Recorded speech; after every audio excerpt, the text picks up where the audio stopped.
Hello viewers, welcome back to my channel. आज मैं आपको क्लास एलकेजी का सिलेबस लेके आई हूँ। जैसे कि आप पता है आपको कि हाँ, अब अगस्त के महीने में या अगस्त सितंबर के महीने में एग्ज़ाम होने वाले रहते हैं।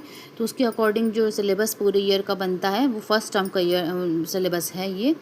तो आप इसको देखो कि छोटे बच्चों की हमने जो प्रिपरेशन कराई है तो वो आपकी सिलेबस से मैच कर रहा है या नहीं कर रहा है। अगर नहीं भी कर रहा है तो कोई बात नहीं, घबराने की बात नहीं, क्योंकि बहुत से स्कूल में ऐसा होता है जो सिलेबस को अवॉइड नहीं किया जाता है।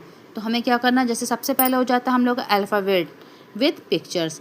तो अल्फ़ाबेट हम लोग को दे देगा, उसके साथ पिक्चर ही बना देगा। हम लोग को बताना है कि अल्फ़ाबेट कौन सा लिखा हुआ है। देन उसके बाद आता है dictation any letter random A to Z।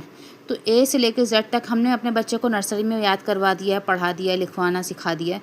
तो अब उसको डिक्टेशन रैंडम किसी टाइम भी किसी कोई भी लेटर बोल सकती हैं तो उनको राइट करने आना चाहिए।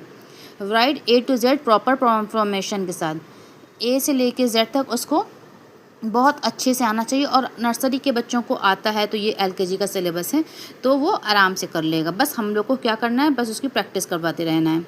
देन उसके बाद आता है A to Z capital letter, A से लेके जे तक स्मॉल लेटर की पहचान होना चाहिए कि अगर वो पूछती हैं या लिखवाती हैं तो बच्चे को अच्छे से समझ में आना चाहिए, लिख भी ले वो और पहचान भी ले। देन लेटर देने के बाद बहुत से ऐसे होता है कि जो पिक्चर भी ओरल पूछ सकती हैं कि हाँ, जैसे बी फॉर क्या क्या होता है या डी फॉर क्या क्या होता है, तो बच्चे को आना चाहिए। Practice with exercise. तो देन उसके बाद क्या आता है, हम लोग को राइम्स आ जाता है जो बच्चों के सिलेबस में होती है। ट्विंकल ट्विंकल होती है, टेडी बियर होती है, चबी चिक्स होती है एंड जॉनी जॉनी होती है। ये 4 राइम्स है और भी आपके जो सिलेबस में होगी उनके अकॉर्डिंग आप कुछ भी 1-2 राइम्स बच्चों को लर्न कराना बहुत ज़रूरी। 4 राइम्स देती हैं बट 2 या 3 ही सुनती हैं, ज़्यादा नहीं सुनते क्योंकि सब बच्चों को सुनना होता है तो इतना उनके पास वक्त नहीं होता है। देन उसके बाद आता है क्वेश्चन आंसर प्रोवाइड किया जाता है जो कन्वर्सेशन पे होता है, ओरली पूछा जाता है बच्चों से, एलकेजी के बच्चों से। तो वो आपके अकॉर्डिंग आपको हो सकता है वो दें आपको, तो आप उनको उसको लर्न करा देना। वो ज़्यादा दिन पहले नहीं, 5-6 दिन पहले ही मिलता है। हो भी सकता है कि वो आपकी कॉपी में भी राइट करवा सकती हैं क्वेश्चन आंसर जो वो उनको लेना है।